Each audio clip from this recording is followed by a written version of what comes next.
Hi, my name is Marty Levinson.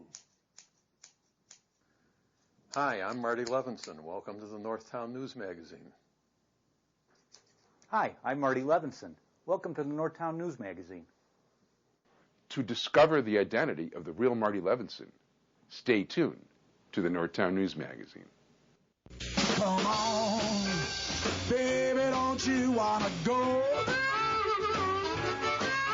Come on, baby, don't you wanna go? Back to that lemon light city, sweet home Chicago. 224. Hi, I'm Marty Levinson. Welcome to the Northtown News Magazine. And, of course, the person with the hedge trimmers is the real Marty Levinson, and one look at my hair will tell you that I haven't seen Marty for a good 6 weeks, although many people do say that my guest here is the real Marty Levinson. Would you like me to give you a trim? Absolutely. I think that would be wonderful. Okay. And anyway, at this point, it's near election time. This is going to be very near election time. By the way, one thing I would like to let everybody know is that you can vote early this year. And by the time this is on the air, I think you'll already be able to vote. 16th. And at that point, you can go over to Warren Park. They'll be open 9 to 5 Monday through Friday, 9 to 12 Saturday and Sunday, where this gentleman's not running for election, but he'll tell you who you can vote, and he'll just tell you you just vote the once. But anyway, of course, it's the Alderman of the 50th Ward, Vice Mayor of the City of Chicago. You know all the titles. Alderman Berny Stone. Alderman, how you doing? Avi, how are you? And good, thank you. It's nice to be with you again. And my pleasure. To all your fans out there, I'm happy to be here. Thank you. And by the way, we want to wish you congratulations now that Joe Chuck Chase brought you back here, and he's officially married and honeymoons. And back from his honeymoon. Yeah, and hopefully I'm so happy he's back. And may the honeymoon last a number of years. Many years. Many years. He's got a beautiful wife. Oh, terrific. Joe's a good guy. So anyway, we'll talk about the election first, then we'll get to the neighborhood stuff. Okay. So basically, who are you supporting? I'm the Democratic committeeman, so I support everybody on the Democratic ticket. But in particular, of course, Terry O'Brien for commissioner on the Water Reclamation District, and Terry's, of course, a member of our organization. So everybody should be very careful to make sure they vote for Terry O'Brien.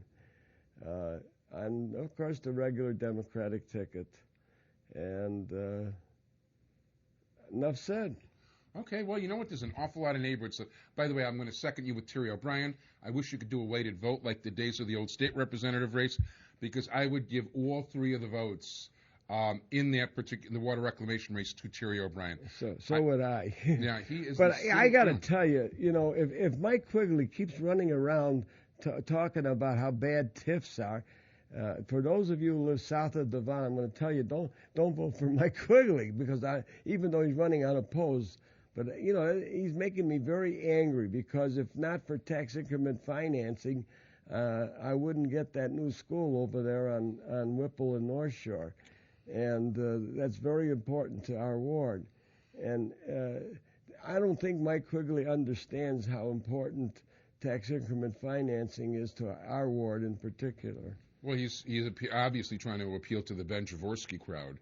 Well, except that he doesn't understand how long we've waited and how overcrowded Boone and Clinton are. And how many more years does he expect those kids to be sitting on the stage and sitting out in the halls? Those parents are entitled to have their kids go to a school where you don't have to sit in the halls or sit on a stage. And he doesn't understand that. He doesn't understand the more than 1,000 kids that are sitting and not in a classroom and need that new schools as badly as they do. At this point, it's been at least 15 years since, more than 15 years. Well, we fought so hard to find a site. We finally found the site. We finally got the board to buy the site. That only took them a few years. Oh, God. And now we waited for the state to fund it. The state didn't fund it, so now we use tax increment financing funds to fund it, and he's fighting against it. Now, of course, it's north of Devon, and he represents the people south of Devon, but let me point out that Clinton School is south of Devon, and all those parents who have kids going to Clinton School, those are his constituents, and they should think twice about voting for a guy who would deprive them of having their kids go to a school where they're not overcrowded. Well, that's very important, and the fact is that Clinton, even though Clinton's built all these additions, I would imagine that a school with that many children is going to be very hard for the principal and the administration to manage, if they have the space for it. The day after they finished that addition, they were still overcrowded. And we knew it, and they knew it, and the board knew it. But they were so busy building new schools on the south and the west side, they couldn't take care of our school, even though their demographics showed that we needed it. And they knew it, and I knew it, and I told them I don't know how many times. And they did a demographic study on this 8 years ago, and they knew it. No question, and there's been a need for a lot longer than that. As I remember, we're talking between the possibility of Warren Park, then the green school business, which wasn't the right location for a number of reasons, and even where the mosque was, which was the parking lot behind Crawford, where you'd have to eminent domain. Well, Bill Singer was the head of the Reform Board of Education at the time they were doing the original demographics. That'll tell you how long ago it was. So that's a good long time ago, and I wouldn't exactly call him a reformer anymore. And no, in fact, he's involved in the thing that Edward Oliak. Yeah, what do you call him, Velvel, or? Yeah, I call Bill Velvel. You got it. I remember. That's his Hebrew name. His name is Velvel. Okay. Now, so basically on the the 2E TIF. So the 2E TIF is officially passed now. It's official. And I think at the next meeting of the city council it really becomes official.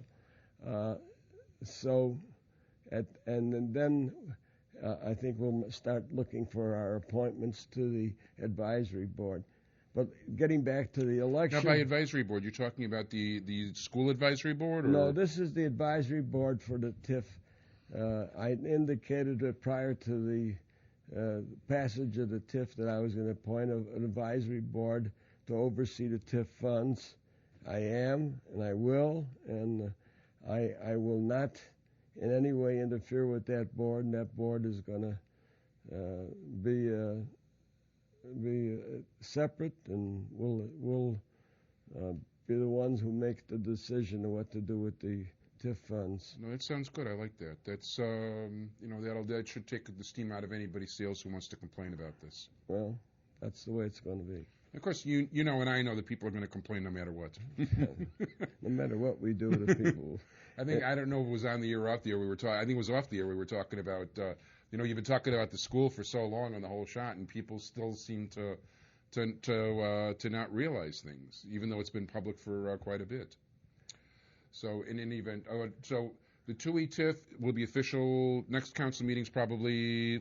It'll be this show will be will be on the air long after the TIF becomes official. The council's meeting once a week now, or? The council is going to meet on October 4th, and I don't know when this is going to show, but it'll be long after. No, it'll be about approximately 2 weeks. It'll be about October 18th, approximately. Well, we haven't set the official date yet. And the next council meeting is on October 4th. So that's actually tomorrow. Oh, that's tomorrow in terms of when we're filming. Yes. So it should be official by the time the show is, and that way, that'll be nice. That'll be very nice. And that's a question of timing, and as I indicate, that's part of what we're going to be dealing with. No, sounds good. And for those people who were joining us late, of course, when we did talk about the election, the one person we definitely agreed on needs to be elected regardless of anything, is actually here for the next show afterwards. Very and that, good. of course, is the president of the Water Reclamation District, Terry O'Brien. So now that we've caught him up, let's get back to the neighborhood stuff. Not only that, but the next piece of major legislation my committee is going to be dealing with is wastewater, is handling of wastewater, and that's a joint committee between the Building Committee and the Energy and Environment Committee, and President O'Brien is going to be testifying before our committee because that is an essential piece of legislation that deals with wastewater. Because as you know, because of all the building, all our areas are becoming concrete and asphalt,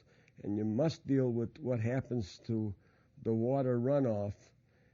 Because quite frankly, our sewers can't handle them, and we've got to start worrying about what happens with runoff. And the mayor has introduced an ordinance, and we're going to start the hearings on that ordinance. And one of the most knowledgeable people on that question is Terry O'Brien. Oh, no question. We were down in the deep tunnel with him. As a matter of fact, well, then you understand the impact of what wastewater what can happen, especially in a city like Chicago, where we have a combined sanitary and storm sewer. No question. As a matter of fact, well, one of the things that's and I can't give I'm not going to give the web address on the air because I don't think I'm allowed to, but I'll send this to you privately. There is a place where there are a number of people with private weather stations now. Actually can hook it up, not only to see the weather in their house, but it goes on the web. And there's actually, I found two. I didn't show Sonny the second one, but Sonny's got a weather station. He lives on Rosemont, not too far from Western. So it's about 6-7 blocks from where we're filming. And rather than look at the weather for Midway or O'Hare, if I really want to know what's going on in the neighborhood, I can, on the web, check his weather station. We actually had 2.19 inches of rain yesterday, which boils down, that would be a 21.9-inch snowstorm, which would have paralyzed the city. As a matter of fact, earlier in the day, even with the storm blockers receding the water was so high. I know that I've talked to people. Some people did have problems with their basement, not as much as they would have before, but somebody's sewer got clogged on the way into the basement. So there's problems. Before the deep tunnel, these would have been much more serious problems. As a matter of fact, we'll take that up with President O'Brien on the next show. We had 32 calls overnight on our machine, and the reason for most of those calls was the storm that we had last night, and a lot of them dealt with electricity, and the fact that a lot of people lost electrical. In fact, my favorite restaurant didn't have electricity today, so they had to close down. Oh, wow. And it was a bad storm. And if this had happened 10 years ago, every basement north of at least north of Devon would have been flooded. There's no question about it. As a matter of fact, we didn't have a single drop of water. And it's you can thank Terry for the fact that we've been lucky up until this time, but we used to have real problems. They're not as bad as they used to be, but we've been lucky, and because we've had some extremely severe storms, and we've been lucky till this point.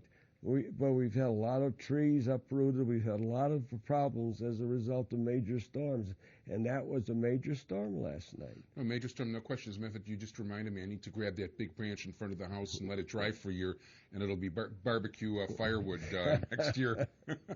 You want to get to neighborhood problems? Let me tell you one. Absolutely. Let me tell you what rumors do. Okay.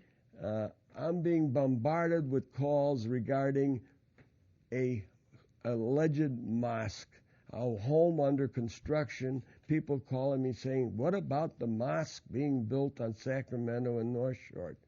My answer is poppycock. There is no mosque being built on North Shore and and Sacramento. There's a home being built there. Why would there be a mosque on North Shore in Sacramento? Who started this rumor? You know, why is it every time 6 months before an aldermanic election, some sort of rumor like this gets started? Why is it?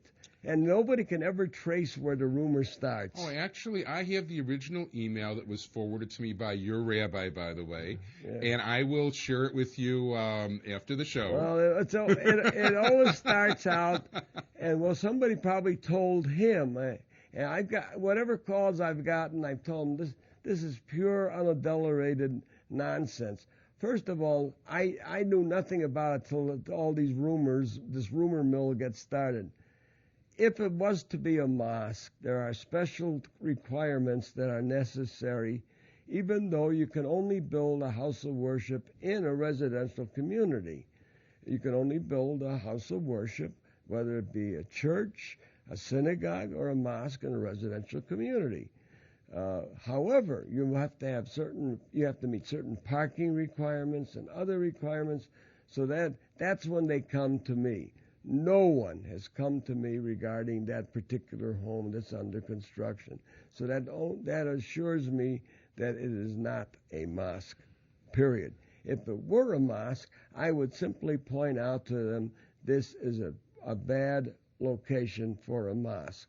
Just like I pointed out to them when they attempted to purchase that property on Toohey, and I told them, you have selected a wrong location, and I pointed out the reason why it was a bad location, and they voluntarily gave up that location. Which, by the way, was traffic related, because people take these things and they twist them like there's no tomorrow.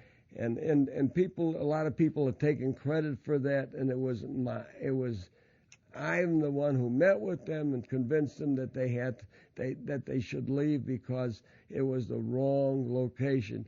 I tried to assist them in finding another location that would be a good location, but they eventually decided they didn't want to settle in this community and went elsewhere. But that was purely traffic related. This location is a half a block from where we're building the new school. It is a half a block from where there's a synagogue. There are no Muslims in the immediate community. There is no reason to build a mosque in this particular community.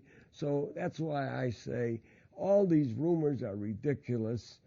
If someone has started it, they've either started it for political reasons, or maybe they want to sell the house, and maybe they figure this will increase the price because they'll force somebody to buy it at a higher price. I can't read people's minds, but obviously that's not going to be a mosque. So, people, please use your common sense. That's not going to be a mosque. Next item. Okay. Well, you want to pick?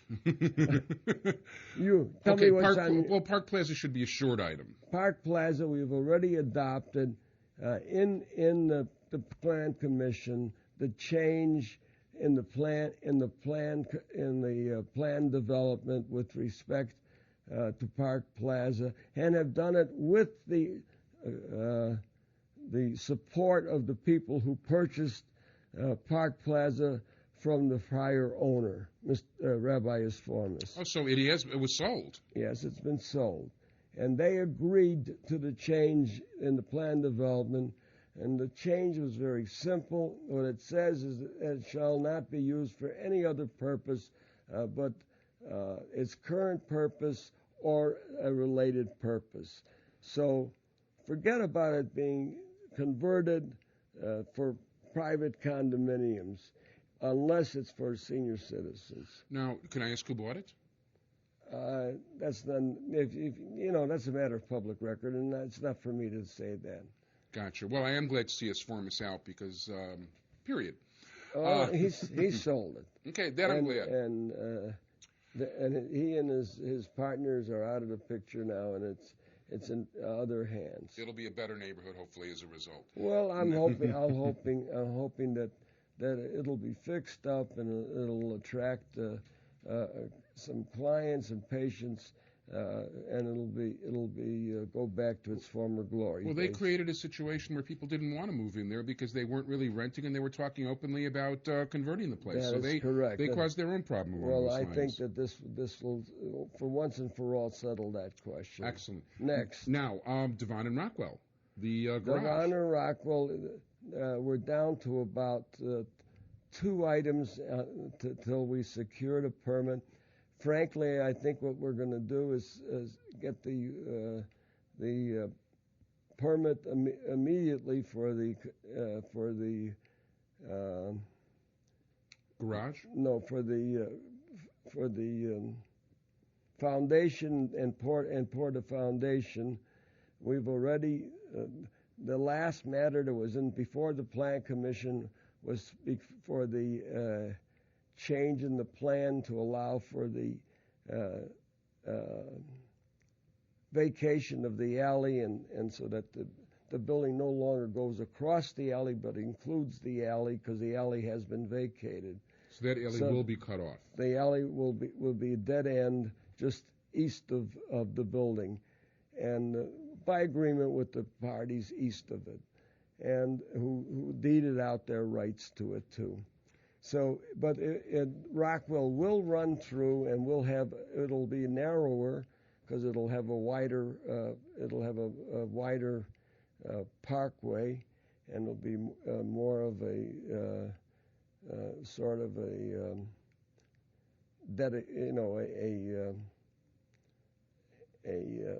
decorative parkway. Sounds nice. But it'll be only one lane going south, but it will go through. It will not be a cul-de-sac. In any event, it should be before the end of the month the construction will start. Oh, very good. That I'm glad to hear. It's about time those guys have been dragging their feet for way too long. Well, this is a complicated plan. It's not an easy plan, but the plan is ready to start. I've got a picture of the big picture that goes on the front of the building. It's going to be beautiful. The building itself will be beautiful. And how many parking spaces, by the way? 231 spaces, contrary to what certain people said. And yeah, a guy was just brewing up some trouble. That's what it is. They brewed the trouble. And if you brew up trouble, you can always brew up trouble. Yeah, if he wants to brew things, let him get some hops and grains and yeast and go from there. So, Northtown Theater, any progress there? Oh, yes. As I indicated, they're going to go ahead, and they've voluntarily, and I tell you, they didn't have to, have filed for planned development before the Plan Commission, and they shortly will appear before the Plan Commission with their plan for the Northtown Theater. Now, there's been some question raised, why are you tearing down this magnificent site? And this is a landmark. Well, first of all, it is not a landmark. Could it be a landmark? Perhaps. But the fact is, if we don't tear it down, it's going to fall on somebody's head. The building is dangerous. It has to be torn down. If it isn't torn down, it just can't be saved. It has to be torn down. That's the reason that all those. And by the way, most of the people doing the talking probably haven't been inside there in 15 years. No, well, it's not a question of the inside. It's the exterior is falling down. And well, that's why you've got all those scaffolding things in front. The scaffolding is out in front to protect any pedestrians. We do have a problem in that, that particular block is what they call a wind tunnel. Ugly. It's an ugly block. Yeah. It's a wind tunnel, and papers gather on that block. Hopefully, once the new structure is there, that'll take care of that wind tunnel. By the way, speaking of ugly, there's a new structure going in across the street too. Oh, which right by the Mutual Bank or whatever it's called. Right south of the Mutual Bank, there's a new structure going in, and that's called Monsoon Plaza. which will be a shopping center. Speaking of a windy, windy. wind tunnel area. and that'll have 100 parking places also in addition, and it'll be sort of a mall-like setting with 100 spaces on the second floor. In addition to which, where the old fancy restaurant was on north of the bank. Oh, with the Taj Mahal thing yeah, on top. Right. Yeah. That'll now be a surface parking lot, primarily for the Northtown Theater building. I get a kick out of that. Well, first of all, there's a lot of bad sayings, not just in our neighborhood, but all over the place. But I love their saying. That bank's been open, what, about 5, 6, 7 years at this point or something like that? Or Well, at least 4 years. Anyway, 5, Okay. maybe 5. But you know what? The motto they have in front, if you walk by there, Yeah. says building relationships that last a lifetime. I like to think that most people's lifetime are more than 4 or 5 years. But Yeah, well, of course, the bank itself has been in business a long time. They're a South Suburban bank. Oh, I didn't realize that. Okay. And this is a branch of a South Suburban bank. Mutual Bank has been in business a long time. Now, in terms of, there was just a vote on a social special services area for Devon, speaking of trying to beautify the neighborhood a little bit. There was a vote within the Finance Committee, and it was passed in the Finance Committee, and there's no reason to believe it won't be passed in the City Council And this is tomorrow. something all the merchants unanimously were in favor There of. was nobody who opposed it in the Finance Committee. And this is going to be a tax on the merchants themselves for extra cleaning It'll services. be a tax on the real estate property owners along Devon. I took no position on it, but there was nobody who opposed it. And it'll be they'll pay for it along with their real property taxes in order, hopefully, to keep Devon clean and keep it patrolled and things of that nature. I know that Amy Zander and the business people were pushing this very hard. I was very supportive of the West Ridge business community, and they were the ones who were pushing it, and I was supportive of them. But I took no position on the SSA, and I'm hopeful that they'll accomplish all their purposes with it, because a clean Devon is what we would like to see. It would be wonderful, absolutely wonderful.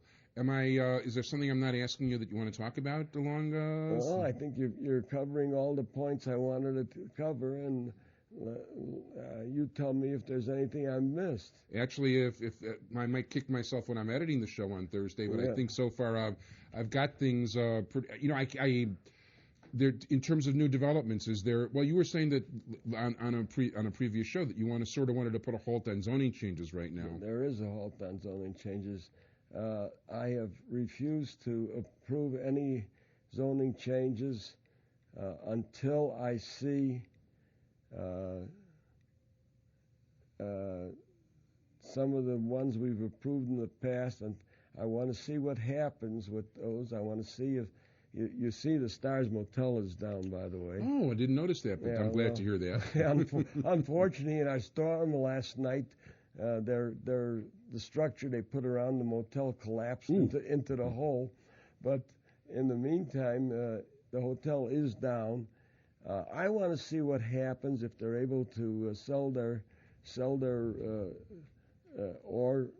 either sell or rent their apartments.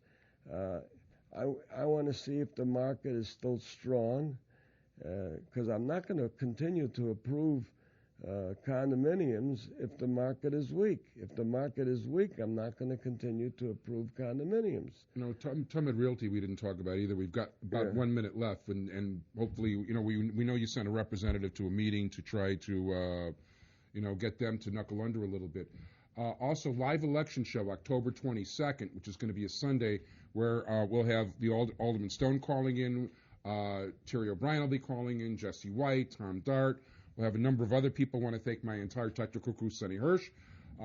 Check out caps24.org for all the local community policing meetings. Our website, ntnm.org. We've been flashing this on the screen the whole time. I'm making this up because I forgot to say it earlier. And, I want to thank Alderman Stone very much. You can vote early at Warren Park. But not often. Not often. And thank you so much. And stay tuned. It'll be election stuff all the way through Election Day. Thank you so much. Thanks, Salvi.